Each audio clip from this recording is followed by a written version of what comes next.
How's it going, everybody? Welcome to my No Food Zamorak boss guide. Before I continue, I do want to say this is a guide for high-level PVMers, although low-level PVMers can probably follow along with this guide if you guys do want to learn the mechanics of Zamorak, but just keep in mind that you probably won't be able to No Food Zamorak at this time. And before I get started with equipment setups and inventory setups, I just want to let you guys know that there are going to be three different types of equipment setups and inventory styles for this guide, them being whether or not you want to use melee, whether or not you want to use mage, and whether or not you want to restore prayer during your battles. Just to get it out of the way quickly, I will say if you do want to restore prayer during your battles, you're going to want to get yourself an attuned ectoplasmator. You can get a regular ectoplasmator as a rare drop from ghost monsters, be it aberrant specters or perhaps banshees, something like that. And once you get that, you can go ahead and buy yourselves 100 ghostly essence off the Grand Exchange, use it on your ectoplasmator, and you'll be left with this purple attuned ectoplasmator. And this basically works as a bone crusher for ghosts, so if you combine that with either a demon horn necklace or a split dragon tooth necklace,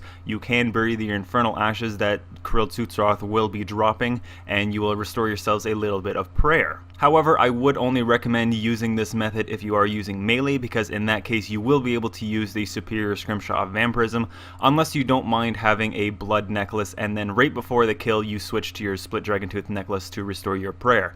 Because when you are fighting, you are going to be wanting to use a blood necklace when you are fighting if you're using mage, or if you'd rather fight using melee without a scrimshaw of vampirism. The only minions within Zamorak's fortress are Zamorak minions, so you can just bring yourself a Zamorak arrow for protection, unless you wish to bring, let's say, Torva gloves or Virtus gloves or something if you're using magic. So for the melee equipment setup, as you can see here, I am using superior Tetsu. You can bring regular Tetsu if that's all you have, but I am going to bring superior because I have that made, obviously. If you don't own any Tetsu, then you can try this method using Bandos equipment, but I'm not sure how well it will work, so if you guys do try this using Bandos equipment, let me know down in the comments how well it worked for you. For your necklace slot, you should bring a blood necklace if you don't have a scrimshaw of vampirism, because you will want to be healing a lot back using that blood necklace. Since I don't have myself a blood necklace, I will be using a scrimshaw of vampirism.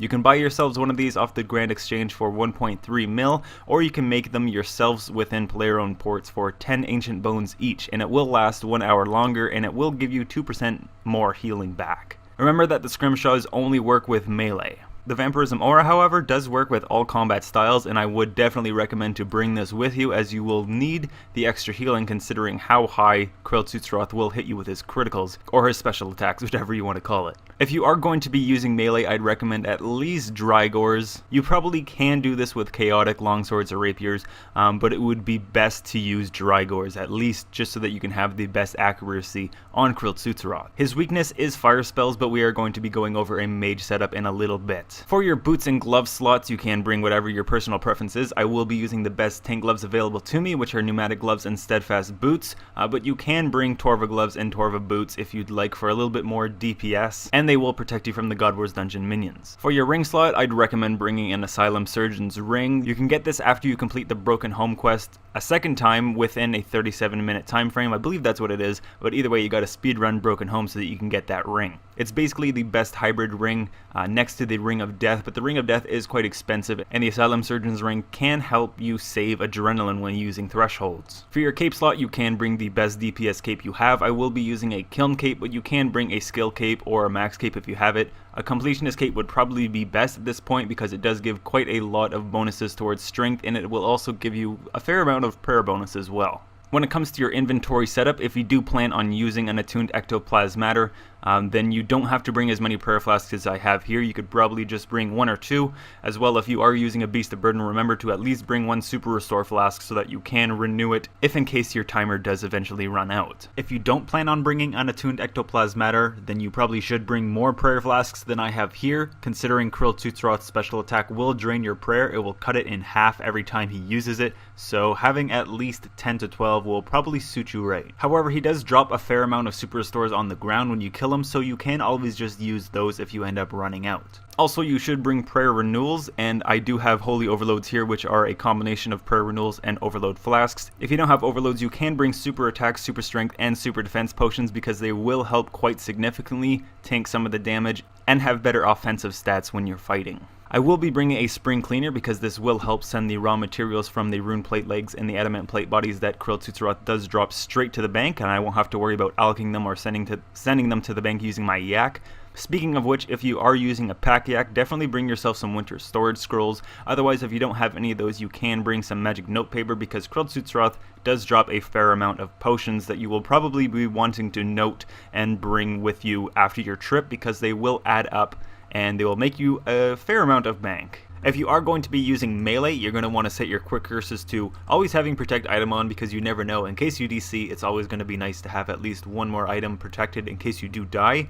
Soul Split is going to come quite in handy here, and then also using Turmoil for your best offensive prayer. If you don't have Soul Split or Turmoil unlocked, then you will want to use the best offensive prayer available to you, which is either going to be Leech Attack or perhaps Leech Strength. Actually, you can use them both at the same time, so that might be good to use. Otherwise, if you only have regular prayers, then you can just go ahead and use the best offensive prayer available to you, which is going to be Piety, as well as Protecting Against Melee. Otherwise, you can use Protect Against Magic because if you will be using melee, you will take a little bit of extra damage from the magic minions, so test it out for yourself and see which works best. And always remember to bring yourself a little bit of food because you never know if things could get hairy. Zamorak has been buffed recently and he does spec or crit or whatever you want to call it almost immediately when he spawns now, which is quite ridiculous. It used to be he would have to wait 20 seconds after he spawns and then he'd be able to crit at any time, and then he could do it again after like another 10 to 20 seconds, but like I said, he can do it at any time now, so having food on hand is very handy. No pun intended. Now moving on to a magic setup, I will be bringing Superior Sea Singers, so if you have that, definitely bring it. Otherwise, you can bring regular Sea Singers. It might be possible to do this with Subjugation, considering Zamorak is weak to fire spells, so you will be doing a little bit of extra DPS using magic in this way, so bringing Subjugation probably won't be such a bad idea at this point.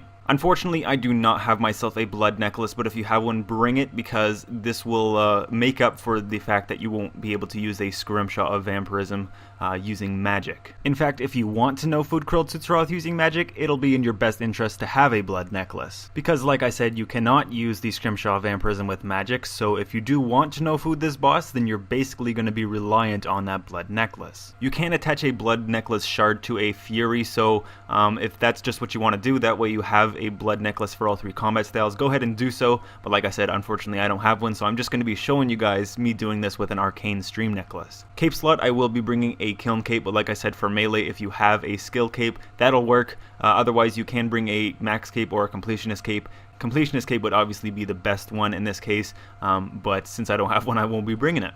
I'd recommend at least a sea staff if you're going to mage. You could do this with an Armadyl battle staff, but you probably won't be able to no food Zamorak. But if you can afford an Armadyl battle staff and you do want to try Krilled Tutsuroth, then go ahead and bring it because you'll only get better with more experience. As for my glove slot, I'm going to be bringing gloves of subjugation because that's all I own. Unfortunately, I don't have any static gloves yet, but if you do have static gloves, you can bring them. Otherwise, you can bring yourself some Virtus glue.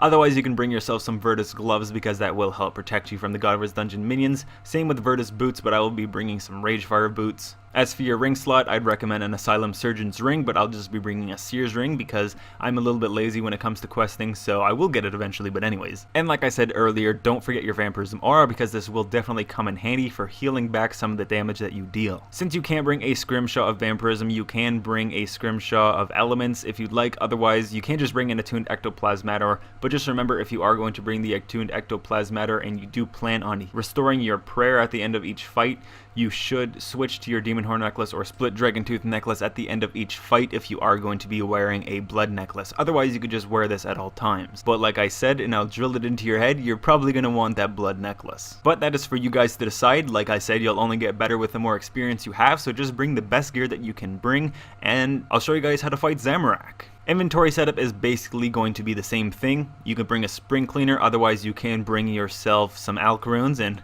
here's that sexy beast. Anyways, overloads and prayer renewals will come in handy. Otherwise, remember to bring prayer renewals, but you can switch the overloads out for super magic potions. And don't forget super defense potions as well, because like I said, they'll help you tank a little bit better, and you'll also get better offensive bonuses bringing that super magic potion. I did fail to mention this on the melee inventory setup, but in my experience using melee, you don't really need a super anti-poison potion. Krilled Tutsuroth can poison you from time to time, and he will, and it does deal a fair amount of damage, so it might be in your best interest to bring a super anti-poison potion. It's probably worth mentioning if you are going to use magic, don't forget your runes, because that's quite essential for using magic. Anyways, if you are going to be using magic, remember to set your quick curses to protect item, like I said, just because you never know when things will get hairy. And then remember to have Soul Split active as well as Torment, because that will be your best offensive magic prayer. And if you don't have that, you can go ahead and use Leech Magic as well as Leech Magic Strength, which will be the best offensive prayers available to you. Otherwise, if you only have the regular prayer book, then you can use the Piety version of magic, as well as using either protect from range or protect from melee. Once you're ready, you can go ahead and head over to Zamorak's fortress within the God Wars dungeon, get yourself some kill counts. I would recommend killing the imps because there are, I think, 4 or 5 imp spawns in there that you can run back and forth between and get your kill count fairly easily. But anyways, once you get your kill count, I'll see you guys in a sec, and I'll show you guys how to adrenaline stall to get in, and we'll get ourselves some sexy loot. Also remember, if you are going to be making an instance, remember to bring at least 200k coins in your money pouch so that you will have enough to start the instance. If you are curious as to where the imp spawns are, there will be 3 in this corner right here, and then you can find the last 2 on the west side right here. Alright guys, one thing I'm going to mention is that when you do enter Zamorak's fortress, it will drain your prayer, so what I'm going to show you how to do now is adrenaline stall to get in after you get your kill count, as well as being able to restore your prayer. So I'm going to go ahead and start my own session here. I'm going to make sure that's on fastest. I'm going to start it, and then I'm going to adrenaline stall as soon as I get in here using freedom, and then I can go ahead and run over here. You want to be sure that you're in the middle of the altar here and then pray at it, otherwise you won't be able to for some reason. Turn your quick curses on, pot up.